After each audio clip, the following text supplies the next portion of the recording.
I'm just gonna say this also. It has the best Bond song of all time. You used to say, live and let live. You know you did, you know you did, you know you did. But if this ever-changing world... Yes. It has the best Bond song. It has the best song. Takes it down. It has the best song of all time. It's not necessarily the best Bond song. It's the best Bond song of all time. God damn it, if it's not the one best, of the best Bond songs of all time. So real quick, let me go over some trivia over this real quick so we can just throw this in here because, I mean, we're kind of at a... You do that, and then I want to hear Nance's stake. Of course. So where just real quick, John Barry, who has been the kind of go-to guy for these movies. Again, this team is very much the same people over and over again. John Barry was not available for this movie, so they turned to who's hot right now, right? Again, this is where these movies are headed. Who's hot right now? What is big Who right had now? just made a ton of Beatles records for 10 years, and now that his band, the Beatles, have broken up, he's got a little free time on his hands. Paul McCartney / George Martin, the producer of all of his Beatles albums, and his, at the time, Paul McCartney's wife and his other band. It was The Wings or just Wings, right? It's just Wings, right? Wings, right? Yeah. His separate band. So they come out with this hit song, "Live and Let Die." Beautiful lyrics, beautiful song. It's been reused in other movies by this point. It has covers of this song. It's probably one of the most famous Bond songs, and it was also nominated for best original song for the Oscars. By far the best of the Bond songs. I don't think there's anybody who would argue that would say like, nah.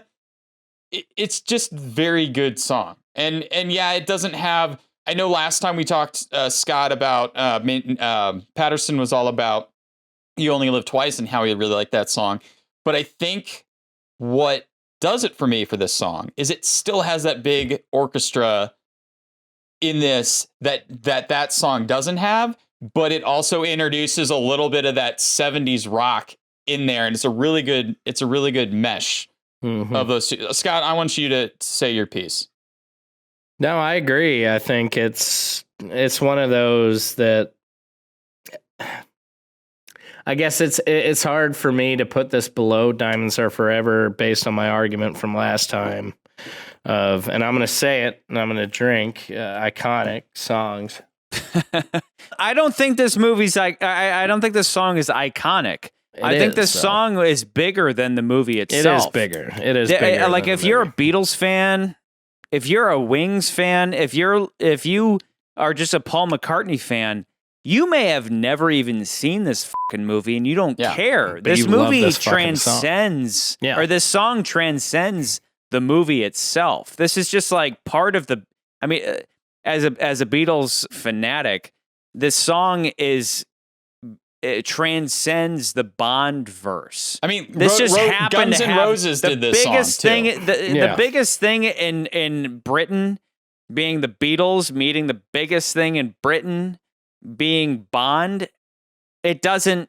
It's just a crossover, and and when it comes, so they didn't have John Barry or whatever, so they fell back on the biggest, most famous producer in England at the time, who had produced every Beatles album ever, except for like one, whatever.